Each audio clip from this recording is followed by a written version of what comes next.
We experience qualities of the world, such as the colors of a sunset, the sweetness of strawberries, textures, smells, and music, as well as all kinds of thoughts, emotions, memories, and ideas. We reimagine the past and conceive of the future in our minds, and we give attention to these experiences in turn through consciousness. Now imagine if there were another version of us that appeared and acted in exactly the same way, but had absolutely none of those experiences. Imagine that this other being is a bio-robot that is subject to all of the same laws of physics and responds as you'd expect, but where they had no awareness of any experiences. There is nothing it is like to be them. Then the question is, if the world is controlled solely by the laws of physics, why are we not bio-robots? Why do we experience anything at all?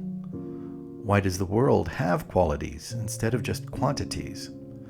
This is the hard problem of consciousness, as materialists simply cannot account for why we have conscious subjective experience. And furthermore, they also claim that our mental states have no causality, that none of our thinking impacts our mind in any way, that all of conscious experience occurs because the laws of physics externally determined our thoughts to be as they are. Materialism has a number of problems, beyond the refutation through knowledge that we showed in a previous video.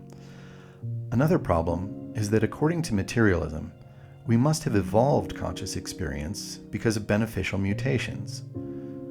But if our minds, the most complex things that we know of, are non-causal, then there exists no benefit to having a mind, and therefore there is no way for the mind to have evolved. It doesn't make sense.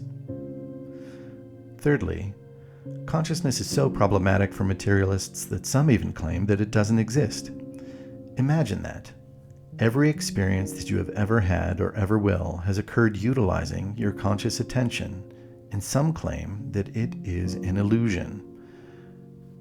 Recognize that not only would consciousness be an illusion, but so too would the products of the human mind, the foundational understandings of reason, knowledge, ethics, mathematics, and love, which we all comprehend through mental processes.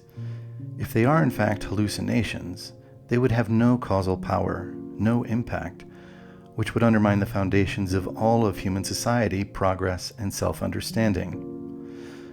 Fortunately, this illusion theory is not true, for illusions are also experiential states requiring conscious attention, so they are trying to explain away consciousness by presupposing it. This is circular reasoning. Materialists also awkwardly argue that their own experiences lead them to believe that experience itself is non-causal. In other words, their own experiences have caused them to hold a belief that the mind cannot cause effects, which is self-contradictory. Since we experience everything in our mind using consciousness, what materialists are doing is using consciousness in order to experience matter, and then they turn around and deny that which enabled them to experience it in the first place. That stance is purely dogmatic. Materialists are caught in a logical trap of their own assumptions, but there is an obvious way out. Consider that every experience that you have ever had or ever will have is possible only through consciousness. Every experience of your senses, every dream, thought, memory, and idea. And when you think about it, consciousness enables the only first-hand experiences that you have had or could have of anything. And more importantly, consciousness is also the only thing to each of us that has never changed. Your conscious awareness itself, not the things you think about or sense, but your awareness, is the same now as it was 10 years ago, even though your body, the world around you, and all other objects of awareness have changed dramatically or no longer exist. Note also that consciousness is the only subject of experience, the witness, as everything else is an object of experience. Consciousness is the only thing that experiences anything, and so it is the only thing that cannot be an illusion. For these and many other reasons, it is proper to consider that consciousness is the fundamental primitive of reality from which everything else derives. This is called philosophical idealism, and is what many people have understood for millennia, and the scientists of quantum mechanics rediscovered based on scientific observations going back to the double slit experiment about 100 years ago. Max Planck, founder of quantum mechanics, said, "I regard consciousness as fundamental. I regard matter as derivative from consciousness. We cannot get behind consciousness. Everything that we talk about, everything that we regard as existing, postulates consciousness." Eugene Wigner said, "While a number of philosophical ideas may be logically consistent with present quantum mechanics, materialism is not." Bruce Lipton said, "What quantum physics teaches us is that everything we thought was physical is not physical." Heisenberg said, "After the conversations about Indian philosophy, some of the ideas of quantum physics that had seemed so crazy suddenly made much more sense." And Schrödinger himself said, "Consciousness cannot be accounted for in physical terms. For consciousness is absolutely fundamental. It cannot be accounted for in terms of anything else."